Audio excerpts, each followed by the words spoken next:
warahmatullahi wabarakatuh. Halo, perkenalkan saya Kasma Sukmawati. Di sini saya akan menjelaskan hukum dan regulasi terkait pasar modal yang berbasis syariah.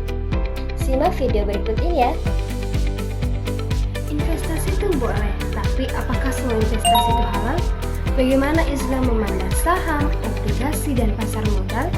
Nah, video ini kita akan membahas dasar hukum dan regulasi pasar modal syariah agar kita semua bisa berinvestasi dengan tenang, aman, dan sesuai dengan prinsip-prinsip syariah.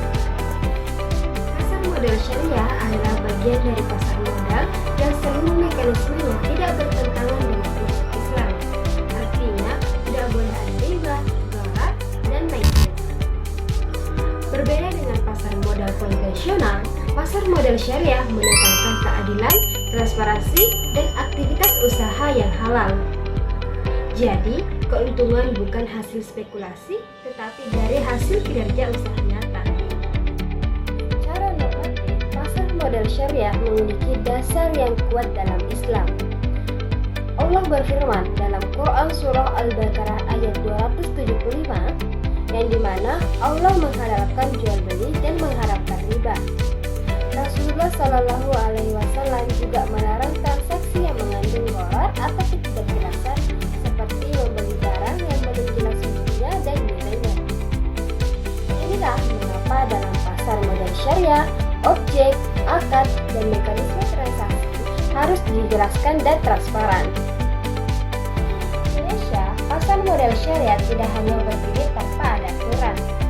Ada beberapa lembaga penting yang mengawasi, diantaranya adalah Otoritas Jasa Keuangan sebagai regulator, Dewan Syariah Nasional Majelis Ulama Indonesia sebagai penentu syariah, dan Bursa Efek Indonesia sebagai penyelenggara pasar. Berbagai peraturan Otoritas Jasa Keuangan dan Fatwa DSN MUI menjadi pedoman agar seluruh produk dan aktivitas yang ada dalam pasar modal tetap sesuai dengan prinsip-prinsip Islam. Lalu, apa saja sih instrumen dalam pasar modal syariah? Pertama ada saham syariah. Saham syariah yaitu saham perusahaan yang kegiatan usahanya halal dan rasio keuangannya memenuhi kriteria syariah. Kedua, ada sukuk. Sukuk yaitu surat berharga berbasis akad syariah, bukan utang atau bunga, sehingga tidak mengangsur unsur riba. Ketiga, ada reksadana syariah. Reksadana syariah adalah dikelola dengan sesuai prinsip syariah yang diawasi oleh Dewan Pengawas Syariah. Semua instrumen ini tercantum dalam daftar efek syariah yang diperbaharui secara berkala. Jadi, pasar modal syariah hadir sebagai solusi investasi yang tidak hanya menguntungkan, tetapi juga menjaga nilai-nilai Islam.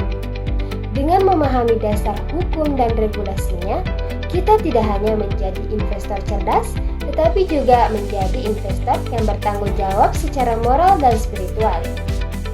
Ingat, investasi bukan hanya soal profit, tetapi juga soal keberkahan.